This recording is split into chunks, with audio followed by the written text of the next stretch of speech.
श्री महामृत्युंजय स्तोत्र श्री गणेशाय नमः। विनियोगः ओम अस्य श्री महामृत्युंजय स्तोत्र मंत्रस्य श्री मार्कंडेय ऋषिः अनुष्टुप् छन्दः श्री मृत्युंजयो देवता गौरी शक्तिः मम सर्वारिष्ट समस्त मृत्यु शान्त्यर्थं सकलैश्वर्य प्राप्त्यर्थं जपे विनियोगः। अथ ध्यान चन्द्रार्काग्निविलोचनं स्मितमुखं पद्मद्वयान्तस्थितं मुद्रापाशमृगाक्षशस्त्रविलसत्पाणिं हिमांशुप्रभं कोटीन्दुप्रगलत्सुधाप्लुततमुं हारादिभूषोज्ज्वलं कान्तं विश्वविमोहनं पशुपतिं मृत्युञ्जयं भावयेत्। ओम रुद्रं पशुपतिं स्थाणुं नीलकण्ठमुमापतिं नमामि शिरसा देवं किं नो मृत्युः करिष्यति। नीलकण्ठं कालमूर्तिं कालज्ञं कालनाशनं नमामि शिरसा देवं किं नो मृत्युः करिष्यति। नीलकण्ठः विरूपाक्षं निर्मलं निलयप्रदं नमामि शिरसा देवं किं नो मृत्युः करिष्यति। वामदेवं महादेवं लोकनाथं जगद्गुरुं नमामि शिरसा देवं किं नो मृत्युः करिष्यति। देवदेवं जगन्नाथं देवेशं वृषभध्वजं नमामि शिरसा देवं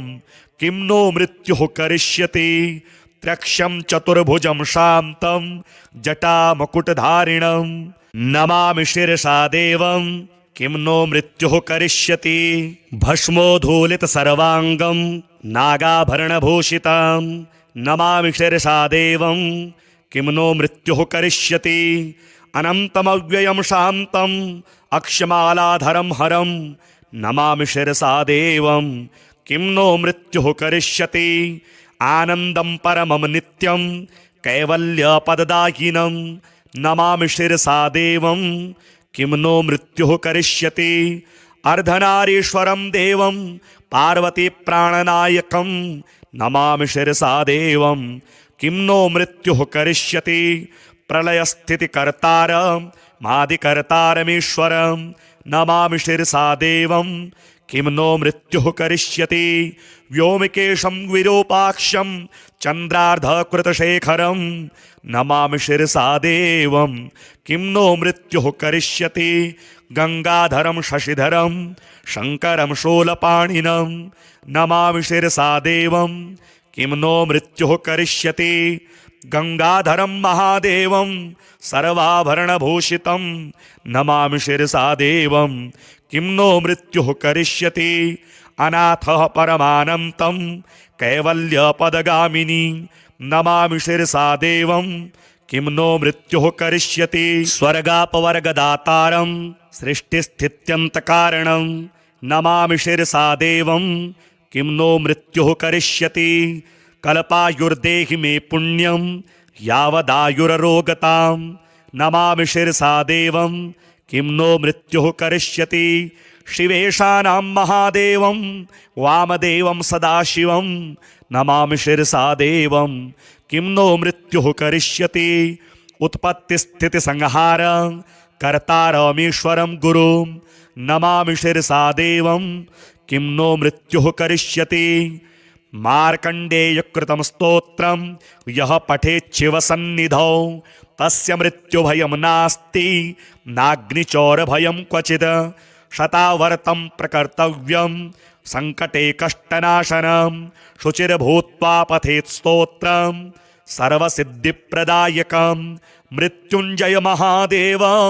त्राहि मां शरणागतं जन्म मृत्युजरारोगैः पीडितं कर्मबन्धने। तावकस्त्वद्गतः प्राणस्त्वच्चित्तोऽहं सदा मृड इति विज्ञाप्य देवेशं त्र्यम्बकाख्यमनुं जपेत्। नमः शिवाय सांबाय हरये परमात्मने प्रणतक्लेशनाशाय योगिनां पतये नमः। अथ श्री पितृस्तोत्रं रुचिरुवाच नमस्येऽहं पितॄन् भक्त्या ये वसन्त्यधिदेवतां देवैरपि हि तर्प्यन्ते ये श्राद्धेषु स्वधोत्तरैः नमस्येऽहं पितॄन् स्वर्गे ये तर्प्यन्ते महर्षिभिः श्राद्धैर्मनोमयैर्भक्त्या भुक्तिमुक्तिमभीप्सुभिः नमस्येऽहं पितॄन् स्वर्गे सिद्धाः सन्तर्पयन्ति यान् श्राद्धेषु दिव्यैः सकलैः रूपहारैरनुत्तमैः नमस्येऽहं पितॄन् भक्त्या येऽर्चन्ते गुह्यकैर्दिवि तन्मयत्वेन वाञ्छद्भिर्ऋद्धिमात्यन्तिकीं परां नमस्येऽहं पितॄन् मर्त्यैरर्चन्ते भुवि ये सदा श्राद्धेषु श्रद्धयाभीष्टं लोकपुष्टिप्रदायिनः नमस्येऽहं पितॄन् विप्रैरर्चन्ते भुवि ये सदा वाञ्छिताभीष्टलाभाय प्राजापत्यप्रदायिनः नमस्येऽहं पितॄन्येवै तर्प्यन्तेरण्यवासिभिः वन्यैः श्राद्धैर्यताहारैस्तपोनिर्धूतकल्मषैः नमस्येऽहं पितॄन् विप्रैर्नैष्ठिकैर्धर्मचारिभिः ये संयतात्मभिर्नित्यं सन्तर्प्यन्ते समाधिभिः नमस्येऽहं पितॄन् छाद्यै राजान्यस्तर्पयन्ति यान् कव्यैरशेषैर्विधिवलो कद्वयफलप्रदान् नमस्येऽहं पितॄन् वैश्यैरर्चन्ते भुवि ये सदा स्वकर्माभिरतैर्नित्यं पुष्पधूपान्नवारिभिः नमस्येऽहं पितॄन् छाद्ये शूद्रैरपि च भक्तितः सन्तर्प्यते जगत्कृत्स्नं नाम्नाख्यातः सुकालिनः नमस्येऽहं पितॄन् छाद्ये पाताले ये महासुरैः सन्तर्प्यन्ते सुधाहारास्त्यक्तदम्भमदः सदा नमस्येऽहं पितॄन् छाद्यैरर्चन्ते ये रसातले भोगैरशेषैर्विधिवनागैः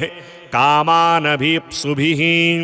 नमस्येऽहं पितृच्छाद्यैः सर्पैः सन्तर्पितान् सदा तत्रैव विधिवन्मन्त्र भोगसम्पत्समन्वितैः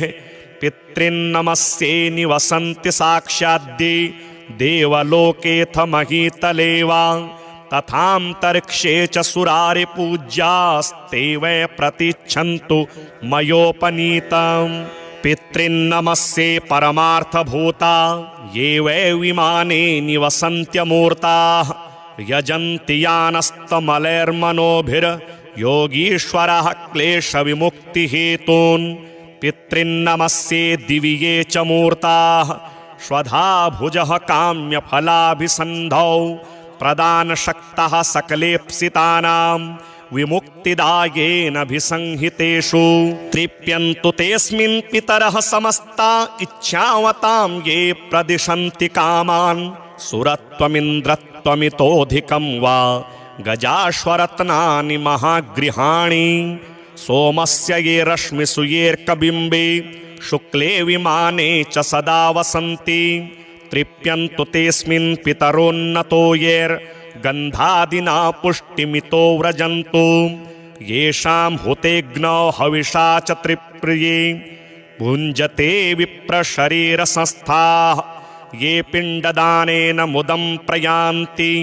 तृप्यन्तु तेऽस्मिन् पितरोन्नतो ये खड्गमांसेन सुरैरभीष्टैः कृष्णैस्तिलैर्दिव्यमनोहरैश्च कालेन शाकेन महर्षिवर्यैः सम्प्रीणितास्ते मुदमत्रयान्तो काव्यान्यशेषाणि च यान्यभीष्टान् यतीव तेषां मम पूजितानां तेषां च सान्निध्यमिहास्तु पुष्प गन्धाम्बुभोज्येषु मया कृतेषु दिने दिने ये प्रतिगृह्णतोर्चां मासान्तपूज्या भुवि येष्टकासु ये वत्सरां तेऽभ्युदये च पूज्याः प्रयान्तु ते मे पितरोऽत्र तुष्टिं पूज्या द्विजानां कुमुदेन्दुभासो ये क्षत्रियाणां ज्वलनार्कवर्णाः तथा विशां ये कनकावदाता नीलीप्रभाशूद्रजनस्य ये च तेऽस्मिन् समस्ता मम पुष्पगन्ध धूपाम्बुभोज्यादिनिवेदनेन तथाग्निहोमेन च यान्ति तृप्तिं सदा पितृभ्यः प्रणतोऽस्मि तेभ्यः ये देवपूर्वाण्यभितृप्तिहेतोर्स्रन्ति कव्यानि शुभाहृतानि तृप्ताश्च ये भूतिसृजो भवन्ति तृप्यन्तु तेऽस्मिन् प्रणतोऽस्मि तेभ्यः रक्ष्यासि भूतान्यसुरास्तथोग्रा तिर्नाशनन्तो त्वशिवं प्रजानाम् आद्यः सुराणां मम रेषपूज्यास्तृप्यन्तु तेऽस्मिन् प्रणतोऽस्मि तेभ्यः अग्निष्वात्ता वर्हिसदम् आज्यपाः सोमपास्तथा व्रजन्तु तृप्तिं श्राद्धेऽस्मिन् पितरस्तर्पिता मया अग्निष्वात्ताः पितृगणाः प्राचीं रक्षन्तु मे दिशां तथा बर्हिषदः पान्तु याम्यां मे पितरः सदा प्रतीचीमाज्यपास्तद्वा दुदीचीमपि सोमपाः रक्ष्यो भूतपिशाचेभ्यस्तथैवासुरदोषतः सर्वतः पितरो रक्ष्यां कुर्वन्तु मम नित्यशः विश्वो विश्वगुराराध्यो धर्मो धन्यः शुभाननः भूतिदो भूतिकृदभूतिः पितॄणां ये गणा नव कल्याणः कल्यदः कर्ता कल्यः कल्यतराश्रयः कल्यता हेतुरन्धः षडिमे ते गणः स्मृताः वरो वरेण्यो वरदस्तुष्टिदः पुष्टिदस्तथा विश्वपाता तथा धाता सप्त ते च गणाः स्मृताः महान् महात्मा महितो महिमावान् महाबलः गणः पञ्च तथैवेते पितॄणां पापनाशनाः सुखदो धनदश्चान्यो धर्मदोऽन्यश्च भूतिदः पितॄणां कथ्यते चैव तथा गणचतुष्टयम् 31 पितृगणा येर्व्याप्तमखिलं जगत् त एवात्र पितृगणास्तुष्यन्तु च मादाहितात् ॐ रुद्रं पशुपतिं स्थाणुं नीलकण्ठमुमापतिं नमामि शिरसा देवं किं नो मृत्युः करिष्यति नीलकण्ठं कालमूर्तिं कालज्ञं कालनाशनं नमामि शिरसा देवं किं नो मृत्युः करिष्यति नीलकण्ठः विरूपाक्षं निर्मलं निलयप्रदं नमामि शिरसा देवं किं नो मृत्युः करिष्यति वामदेवं महादेवं लोकनाथं जगद्गुरुं नमामि शिरसा देवं किं नो मृत्युः करिष्यति देवदेवं जगन्नाथं देवेशं वृषभध्वजं नमामि शिरसा देवं किं नो मृत्युः करिष्यति त्र्यक्षं चतुर्भुजं शान्तं जटामकुटधारिणं नमामि शिरसा देवं किं नो मृत्युः करिष्यति भस्मोद्धूलितसर्वाङ्गं नागाभरणभूषितं नमामि शिरसा देवं किं नो मृत्युः करिष्यति अनन्तमव्ययं शान्तम् अक्षमालाधरं हरं नमामि शिरसा देवं किं नो मृत्युः करिष्यति आनन्दं परमं नित्यं कैवल्यपददायिनं नमामि शिरसा देवं किं नो मृत्युः करिष्यति अर्धनारीश्वरं देवं पार्वतीप्राणनायकं नमामि शिरसा देवं किं नो मृत्युः करिष्यति प्रलयस्थितिकर्तारं मादिकर्तारमीश्वरं नमामि शिरसा देवं किं नो मृत्युः करिष्यति व्योमकेशं विरूपाक्षं चन्द्रार्धकृतशेखरं नमामि शिरसा देवं किं नो मृत्युः करिष्यति गंगाधरं शशिधरं शंकरं शूलपाणिनं नमामि शिरसा देवं किं नो मृत्युः करिष्यति गंगाधरं महादेवं सर्वाभरणभूषितं नमामि शिरसा देवं किं नो मृत्युः करिष्यति अनाथः परमानन्तं कैवल्यपदगामिनी नमामि शिरसा देवं किं नो मृत्युः करिष्यति स्वर्गापवर्गदातारं सृष्टिस्थित्यन्तकारणं नमामि शिरसा देवं किं नो मृत्युः करिष्यति कल्पायुर्देहि मे पुण्यं यावदायुररोगतां नमामि शिरसा देवं किं नो मृत्युः करिष्यति शिवेशानां महादेवं वामदेवं सदाशिवं नमामि शिरसा देवं किं नो मृत्युः करिष्यति उत्पत्तिस्थितिसंहार कर्तारमीश्वरं गुरुं नमामि शिरसा देवं किं नो मृत्युः करिष्यति मार्कण्डेयकृतं स्तोत्रं यः पठेच्छिवसन्निधौ तस्य मृत्युभयं नास्ति नाग्निचौरभयं क्वचित् शतावर्तं प्रकर्तव्यं संकटे कष्टनाशनं शुचिर्भूत्वा पठेत् स्तोत्रं सर्वसिद्धिप्रदायकं मृत्युञ्जय महादेव त्राहि मां शरणागतं जन्ममृत्युजरारोगैः पीडितं कर्मबन्धने तावकस्त्वद्गतः प्राणस्त्वच्चित्तोऽहं सदा मृड इति विज्ञाप्य देवेशं त्र्यम्बकाख्यमनुं जपेत् नमः शिवाय सांबाय हरये परमात्मने प्रणतक्लेशनाशाय योगिनां पतये नमः। अथ श्री पितृस्तोत्रं रुचिरुवाच नमस्येऽहं पितॄन् भक्त्या ये वसन्त्यधिदेवतां देवैरपि हि तर्प्यन्ते ये श्राद्धेषु स्वधोत्तरैः नमस्येऽहं पितॄन् स्वर्गे ये तर्प्यन्ते महर्षिभिः श्राद्धैर्मनोमयैर्भक्त्या भुक्तिमुक्तिमभीप्सुभिः नमस्येऽहं पितॄन् स्वर्गे सिद्धाः सन्तर्पयन्ति यान् श्राद्धेषु दिव्यैः सकले रूपहारैरनुत्तमैः नमस्येऽहं पितॄन् भक्त्या येऽर्चन्ते गुह्यकैर्दिवि तन्मयत्वेन वाञ्छद्भिर्ऋद्धिमात्यन्तिकीं परां नमस्येऽहं पितॄन् मर्त्यैरर्चन्ते भुवि ये सदा श्राद्धेषु श्रद्धयाभीष्टं लोकपुष्टिप्रदायिनः नमस्येऽहं पितॄन् विप्रैरर्चन्ते भुवि ये सदा वाञ्छिताभीष्टलाभाय प्राजापत्यप्रदायिनः नमस्येऽहं पितॄन्येवै तर्प्यन्तेरण्यवासिभिः वन्यैः श्राद्धैर्यताहारैस्तपो निर्धूतकल्मषैः नमस्येऽहं पितॄन् विप्रैर्नैष्ठिकैर्धर्मचारिभिः ये संयतात्मभिर्नित्यं सन्तर्प्यन्ते समाधिभिः नमस्येऽहं पितॄन् छाद्यै राजान्यस्तर्पयन्ति यान् कव्यैरशेषैर्विधिवलो कद्वयफलप्रदान् नमस्येऽहं पितॄन् वैश्यैरर्चन्ते भुवि ये सदा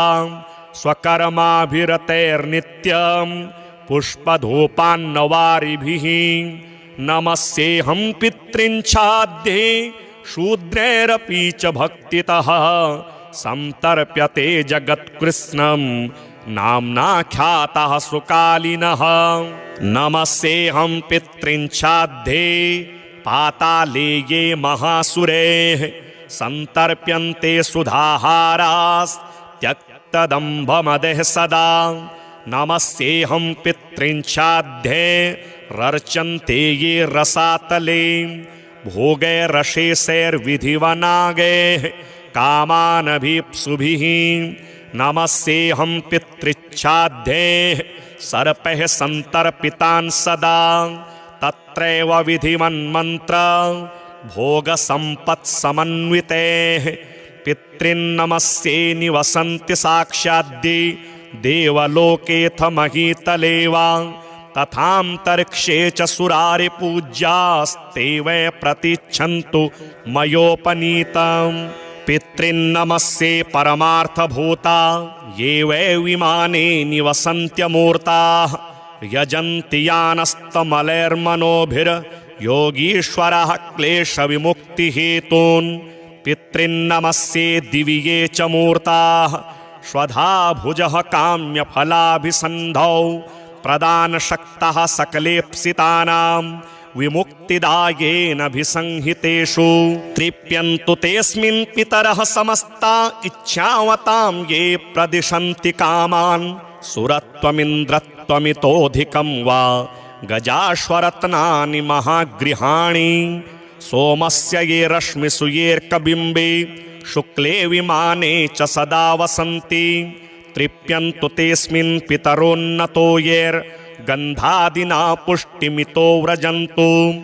येषां हुतेऽग्नौ हविषा च त्रिप्रिये भुञ्जते विप्रशरीरसंस्थाः ये पिण्डदानेन मुदं प्रयान्ति तृप्यन्तु तेऽस्मिन् पितरोन्नतो ये खड्गमांसेन सुरैरभीष्टैः कृष्णैस्तिलैर्दिव्यमनोहरैश्च कालेन शाकेन महर्षिवर्यैः सम्प्रीणितास्ते मुदमत्रयान्तो काव्यान्यशेषाणि च यान्यभीष्टान् यतीव तेषां मम पूजितानां तेषां च सान्निध्यमिहास्तु पुष्प गन्धाम्बुभोज्येषु मया कृतेषु दिने दिने ये प्रतिगृह्णतोर्चां मासान्तपूज्या भुवि एष्टकासु ये वत्सरान्तेऽभ्युदये च पूज्याः प्रयान्तु ते मे पितरोऽत्र तुष्टिं पूज्या द्विजानां कुमुदेन्दुभासो ये क्षत्रियाणां ज्वलनार्कवर्णाः तथा विशां ये कनकावदाता नीलीप्रभाशूद्रजनस्य ये च तेऽस्मिन् समस्ता मम पुष्पगन्ध धूपाम्बुभोज्यादिनिवेदनेन तथाग्निहोमेन च यान्ति तृप्तिं सदा पितृभ्यः प्रणतोऽस्मि तेभ्यः ये देवपूर्वाण्यभितृप्तिहेतोर्स्रन्ति कव्यानि शुभाहृतानि तृप्ताश्च ये भूतिसृजो भवन्ति तृप्यन्तु तेऽस्मिन् प्रणतोऽस्मि तेभ्यः रक्ष्यासि भूतान्यसुरास्तथोग्रा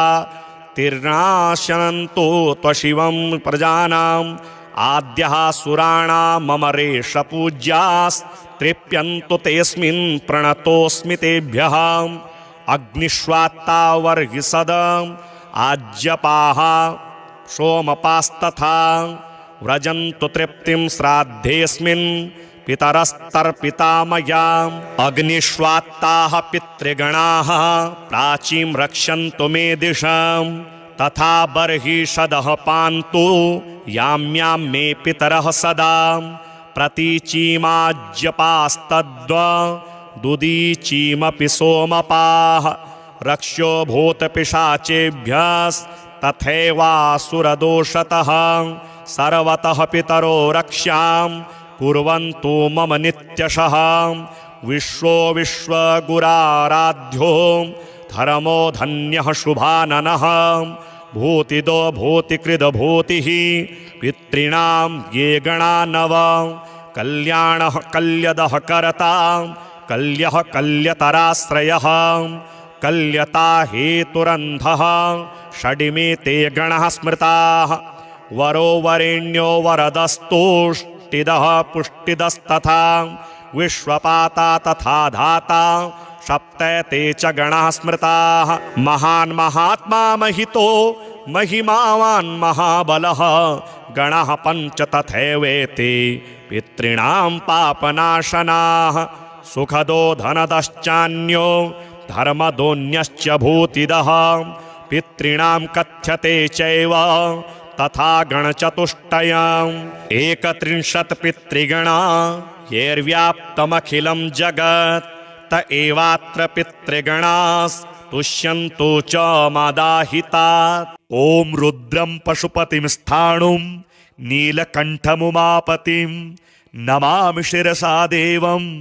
किं नो मृत्युः करिष्यति। नीलकण्ठं कालमूर्तिं कालज्ञं कालनाशनं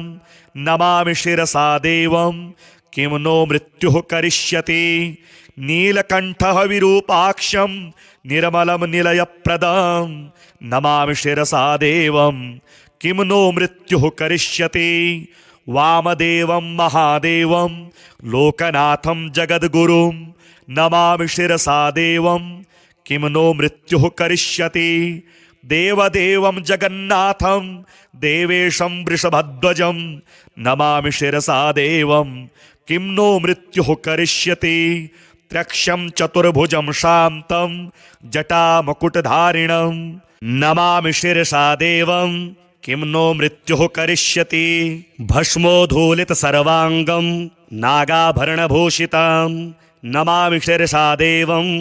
किं नो मृत्युः करिष्यति। अनन्तमव्ययं शान्तम् अक्षमालाधरं हरं नमामि शिरसा देवं किं नो मृत्युः करिष्यति। आनन्दं परमं नित्यं कैवल्यपददायिनं नमामि शिरसा देवं किं नो मृत्युः करिष्यति। अर्धनारीश्वरं देवं पार्वतीप्राणनायकं नमामि शिरसा देवं किं नो मृत्युः करिष्यति। प्रलयस्थितिकर्तारं मादिकर्तारमीश्वरं नमामि शिरसा देवं किं नो मृत्युः करिष्यति। व्योमकेशं विरूपाक्षं चन्द्रार्धकृतशेखरं नमामि शिरसा देवं किं नो मृत्युः करिष्यति। गंगाधरं शशिधरं शङ्करं शूलपाणिनं नमामि शिरसा देवं किं नो मृत्युः करिष्यति। गंगाधरं महादेवं सर्वाभरणभूषितं नमामि शिरसा देवं किं नो मृत्युः करिष्यति। अनाथः परमानन्तं कैवल्यपदगामिनी नमामि शिरसा देवं किं नो मृत्युः करिष्यति। स्वर्गापवर्गदातारं सृष्टिस्थित्यन्तकारणं नमामि शिरसा देवं किं नो मृत्युः करिष्यति। कल्पायुर्देहि मे पुण्यं यावदायुररोगतां नमामि शिरसा देवं किं नो मृत्युः करिष्यति। शिवेशानां महादेवं वामदेवं सदाशिवं नमामि शिरसा देवं किं नो मृत्युः करिष्यति। उत्पत्तिस्थितिसंहार कर्तारमीश्वरं गुरुं नमामि शिरसा देवं किं नो मृत्युः करिष्यति। मार्कण्डेयकृतं स्तोत्रं यः पठेच्छिवसन्निधौ तस्य मृत्युभयं नास्ति नाग्निचौरभयं क्वचित्। शतावर्तं प्रकर्तव्यं सङ्कटे कष्टनाशनं शुचिर्भूत्वा पठेत् स्तोत्रं सर्वसिद्धिप्रदायकं। मृत्युञ्जय महादेव त्राहि मां शरणागतं जन्ममृत्युजरारोगैः पीडितं कर्मबन्धने। तावकस्त्वद्गतः प्राणस्त्वच्चित्तोऽहं सदा मृड इति विज्ञाप्य देवेशं त्र्यम्बकाख्यमनुं जपेत्। नमः शिवाय साम्बाय हरये परमात्मने प्रणतक्लेशनाशाय योगिनां पतये नमः। अथ श्री पितृस्तोत्रं रुचिरुवाच नमस्येऽहं पितॄन् भक्त्या ये वसन्त्यधिदेवतां देवैरपि हि तर्प्यन्ते ये श्राद्धेषु स्वधोत्तरैः। नमस्येऽहं पितॄन् स्वर्गे ये तर्प्यन्ते महर्षिभिः श्राद्धैर्मनोमयैर्भक्त्या भुक्तिमुक्तिमभीप्सुभिः।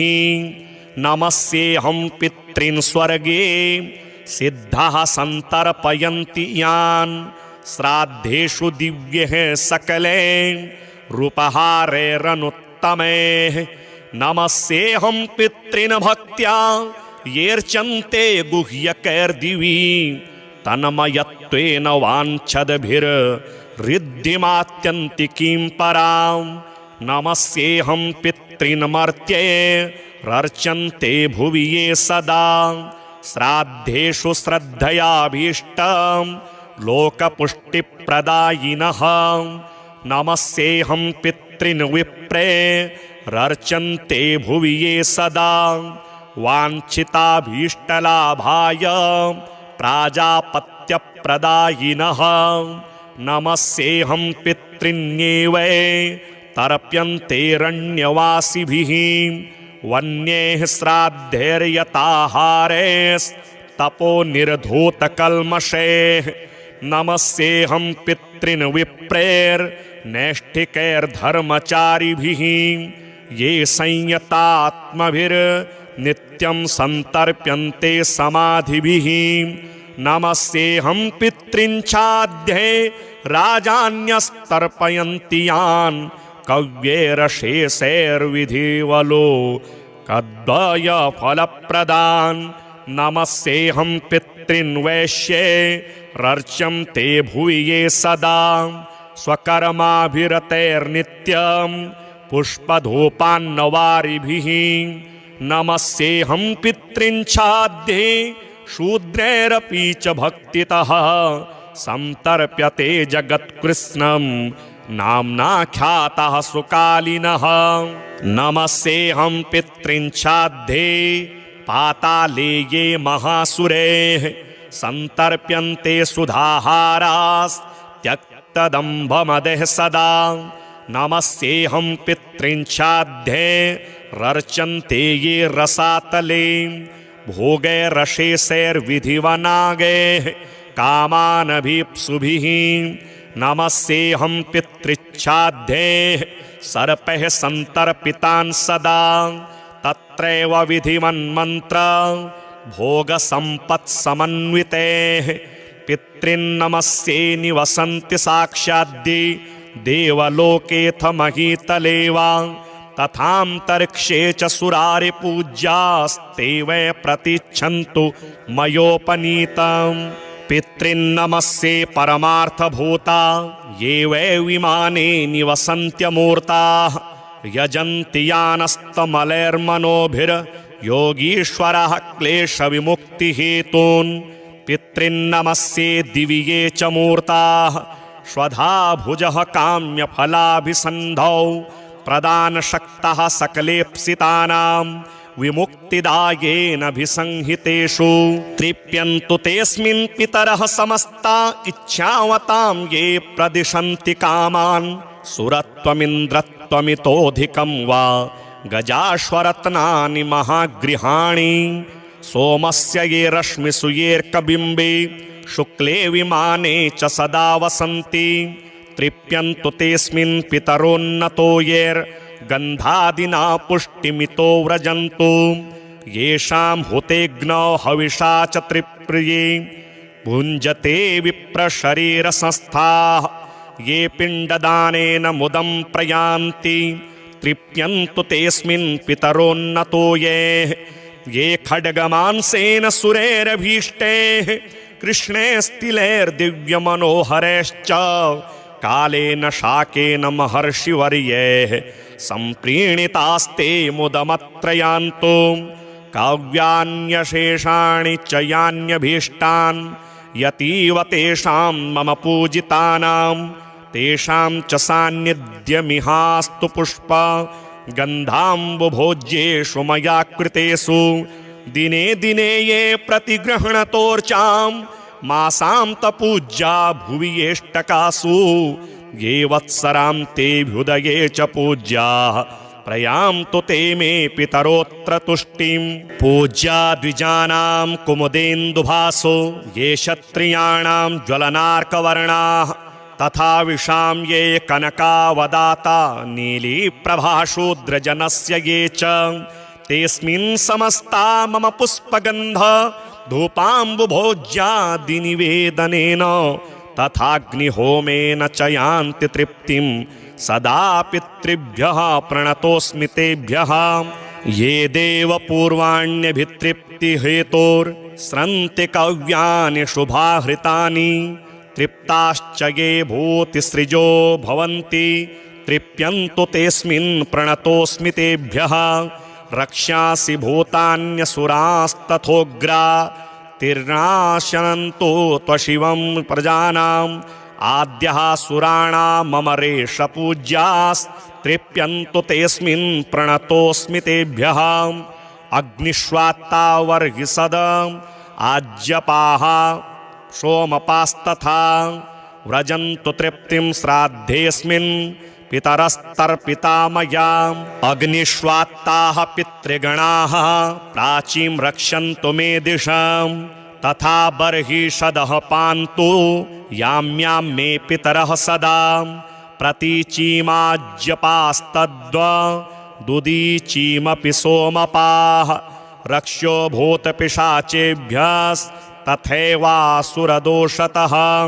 सर्वतः पितरो रक्ष्यां कुर्वन्तु मम नित्यशः विश्वो विश्वगुराराध्यो धर्मो धन्यः शुभाननः भूतिदो भूतिकृदभूतिः पितॄणां ये गणा नव कल्याणः कल्यदः कर्ता कल्यः कल्यतराश्रयः कल्यता हेतुरन्धः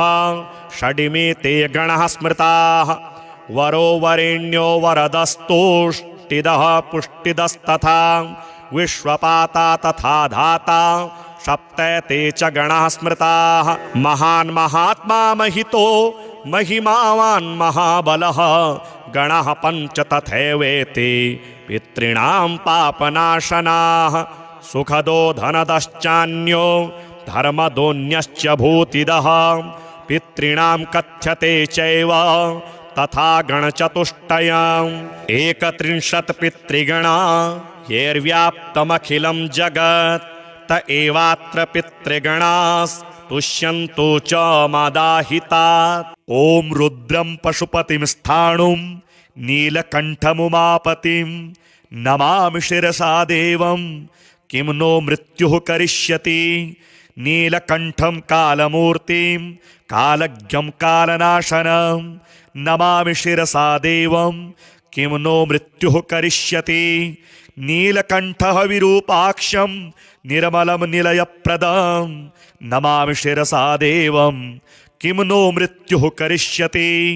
वामदेवं महादेवं लोकनाथं जगद्गुरुं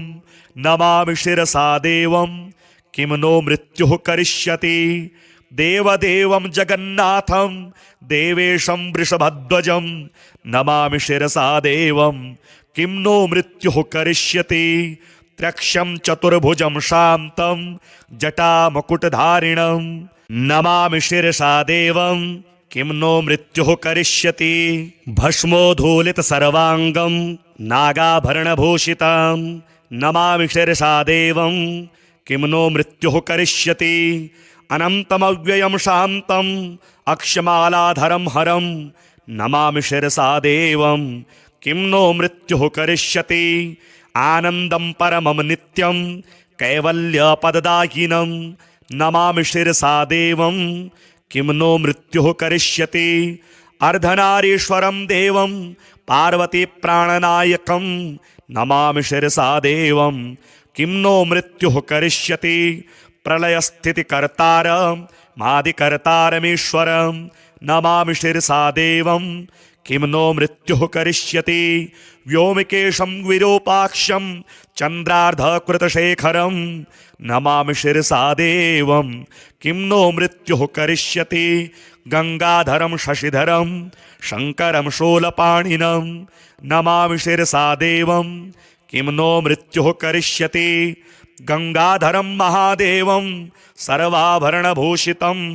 नमामि शिरसा देवं किं नो मृत्युः करिष्यति अनाथः परमानन्तं कैवल्यपदगामिनी नमामि शिरसा देवं किं नो मृत्युः करिष्यति स्वर्गापवर्गदातारं सृष्टिस्थित्यन्तकारणं नमामि शिरसा देवं किं नो मृत्युः करिष्यति कल्पायुर्देहि मे पुण्यं यावदायुररोगतां नमामि शिरसा देवं किं नो मृत्युः करिष्यति शिवेशानां महादेवं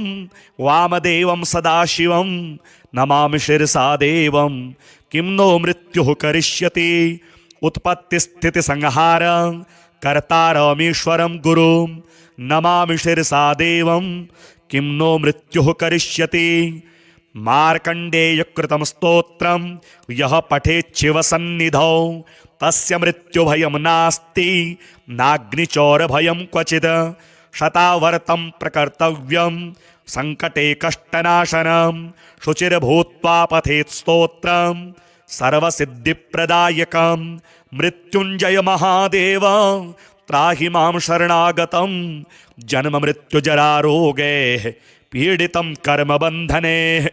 तावकस्त्वद्गतः प्राणस्त्वच्चित्तोऽहं सदा मृड इति विज्ञाप्य देवेशं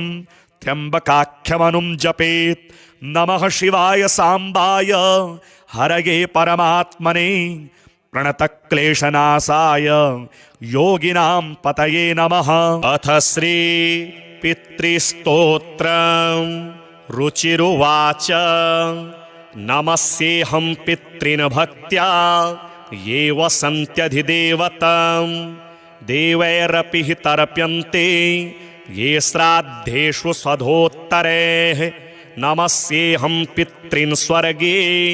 ये तर्प्यन्ते महर्षिभिः श्राद्धैर्मनोमयैर्भक्त्या भुक्तिमुक्तिमभीप्सुभिः नमस्येऽहं पितॄन् स्वर्गे सिद्धाः सन्तर्पयन्ति यान् श्राद्धेषु दिव्यैः सकलैः रूपहारैरनुत्तमैः नमस्येऽहं पितॄन् भक्त्या येऽर्चन्ते गुह्यकैर्दिवि तन्मयत्वेन वाञ्छद्भिर्ऋद्धिमात्यन्तिकीं परां नमस्येऽहं पितॄन् मर्त्यैरर्चन्ते भुवि ये सदा श्राद्धेषु श्रद्धयाभीष्टं लोकपुष्टिप्रदायिनः नमस्येऽहं पितॄन् विप्रैरर्चन्ते भुवि ये सदा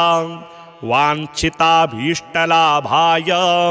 प्राजापत्यप्रदायिनः नमस्येऽहं पितॄन्येवै तर्प्यन्तेरण्यवासिभिः वन्यैः श्राद्धैर्यताहारैस्तपो निर्धूतकल्मषैः नमस्येऽहं पितॄन् विप्रैर्नैष्ठिकैर्धर्मचारिभिः ये संयतात्मभिर्नित्यं सन्तर्प्यन्ते समाधिभिः नमस्येऽहं पितॄन् छाद्यै राजान्यस्तर्पयन्ति यान् कव्यैरशेषैर्विधिवलो कद्वयफलप्रदान् नमस्येऽहं पितॄन् वैश्यैरर्चन्ते भुवि ये सदा स्वकर्माभिरतैर्नित्यं पुष्पधूपान्नवारिभिः नमस्येऽहं पितॄन् छाद्ये शूद्रैरपि च भक्तितः सन्तर्प्यते जगत्कृत्स्नं नाम्ना ख्यातः सुकालिनः नमस्येऽहं पितॄन् छाद्ये पाताले ये महासुरैः सन्तर्प्यन्ते सुधाहारास्त्यक्तदम्भमदः सदा नमस्येऽहं पितॄन् छाद्यैरर्चन्ते ये रसातले भोगैरशेषैर्विधिवनागैः कामानभीप्सुभिः नमस्येऽहं पितृच्छाद्यैः सर्पैः सन्तर्पितान् सदा तत्रैव विधिवन्मन्त्र भोगसम्पत्समन्वितैः पितॄन्नमस्ये निवसन्ति साक्षाद्दि देवलोकेऽथ महीतले वा तथान्तरिक्षे च सुरारिपूज्यास्ते वै प्रतिच्छन्तु मयोपनीतम् पितॄन्नमस्ये परमार्थभूता ये वै विमाने निवसन्त्यमूर्ताः यजन्ति यानस्तमलैर्मनोभिर्योगीश्वरः क्लेशविमुक्तिहेतून् पितॄन्नमस्ये दिवि ये च मूर्ताः स्वधा भुजः काम्यफलाभिसन्धौ प्रदानशक्तः सकलेप्सितानां विमुक्तिदायेनभिसंहितेषु तृप्यन्तु तेऽस्मिन् पितरः समस्ता इच्छावतां ये प्रदिशन्ति कामान् सुरत्वमिन्द्रत्वमितोऽधिकं वा गजाश्वरत्नानि महागृहाणि सोमस्य ये रश्मिषु येऽर्कबिम्बे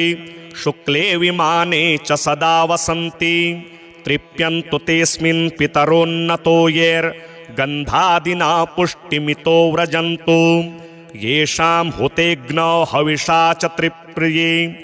भुञ्जते विप्रशरीरसंस्थाः ये पिण्डदानेन मुदं प्रयान्ति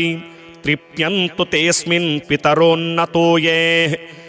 खड्गमांसेन सुरेरभीष्टैः कृष्णे स्तिलैर्दिव्यमनोहरैश्च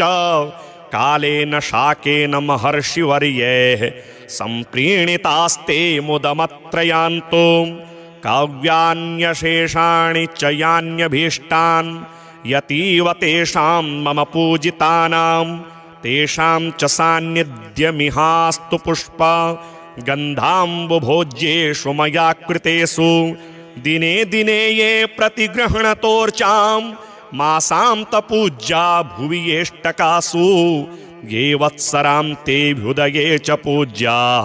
प्रयान्तु ते मे पितरोऽत्र तुष्टिं पूज्या द्विजानां कुमुदेन्दुभासो ये क्षत्रियाणां ज्वलनार्कवर्णाः तथा विशां ये कनकावदाता नीलीप्रभाशूद्रजनस्य ये च तेऽस्मिन् समस्ता मम पुष्पगन्ध धूपाम्बुभोज्यादिनिवेदनेन तथाग्निहोमेन च यान्ति तृप्तिं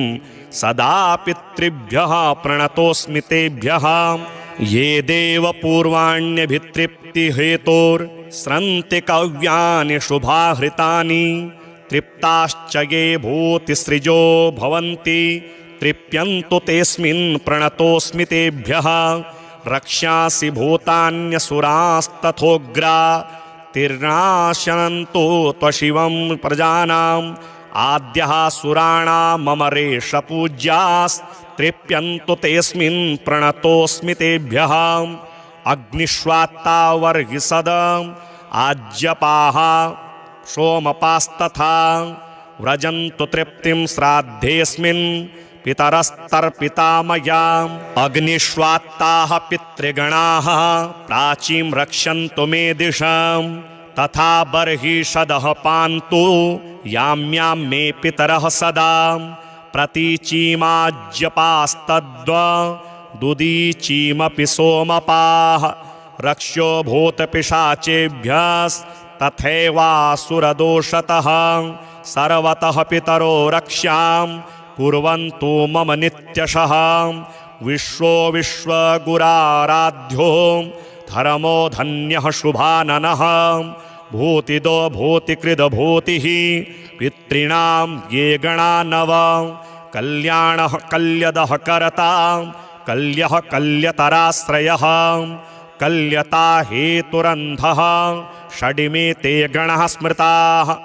वरो वरेण्यो वरदस्तुष्टिदः पुष्टिदस्तथा विश्वपाता तथा धाता सप्तैते च गणाः स्मृताः महान् महात्मा महितो महिमावान् महाबलः गणः पञ्च तथैवेते पितॄणां पापनाशनाः सुखदो धनदश्चान्यो धर्मदोऽन्यश्च भूतिदः पितॄणां कथ्यते चैव